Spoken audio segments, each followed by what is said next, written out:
Afgelopen zaterdag werd op het Sint-Anne-terrein een nieuw festival georganiseerd. Lucas Schraven, Daniel Litjens en Stef Jeuken sloegen de handen ineen om samen het Samen-festival op te zetten. Ja, wij zijn 3 examenkandidaten van het CIOS en wij moeten een eindopdracht doen en dat is een evenement organiseren. Het is klein begonnen, maar er zijn heel veel andere organisaties bij betrokken. Daarna zijn we het groter en groter gaan maken, dus er zat meer uitdaging in. Naast de 3 studenten namen ook partijen als Venray Beweegt, Cultura Venray en de BI deel aan de organisatie.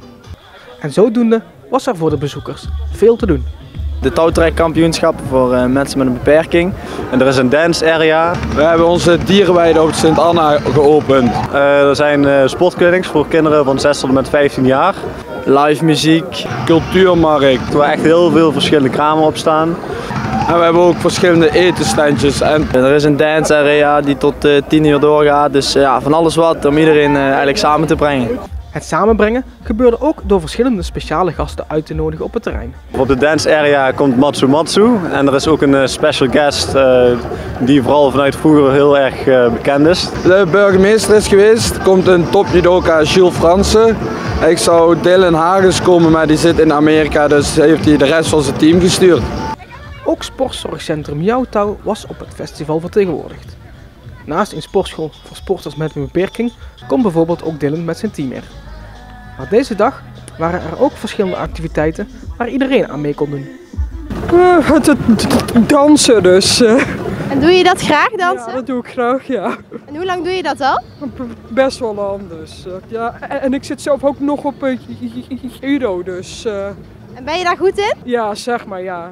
Het is een geweldige dag vandaag voor heel Nederland, voor Venray en ja, het zijn YouTubers hier, geweldig allemaal.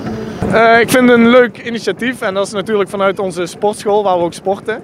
En ja, leuk dat er zoveel verschillende mensen op afkomen en ja, verder ook leuke activiteiten. Je ziet ook leuke kunst hier en ja, dat brengt wel het beste van het Sint-Anne naar boven, denk ik. Ja. Sowieso, dit wordt nog veel mooier deze dag.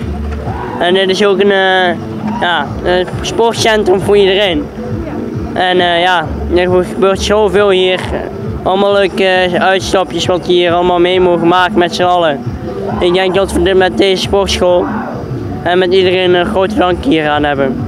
Vanaf november was de organisatie al bezig met het festival. Met zo'n 50 vrijwilligers werd er natuurlijk gehoopt op een hoog bezoekersaantal. Al waren de verwachtingen van de 3 studenten zeer verschillend. Helaas zit het weer niet mee. Onze eerste geschatte bezoekersaantal was 1000, maar ik denk dat het vandaag 500 dan ongeveer zal worden. Als je goed weer hebt, dan trek je al misschien wel het dubbele aantal bezoekers. Maar ik denk als we de 300 halen, dat we toch wel blij mogen zijn. Wij hadden op het begin gehoopt 1000, maar door het weer zijn we al blij als we de 500 tot 750 kunnen halen. Voor de CIOS-studenten is hun project nu klaar. Of er een vervolg komt op het Samen Festival, sluiten ze in ieder geval nog niet uit.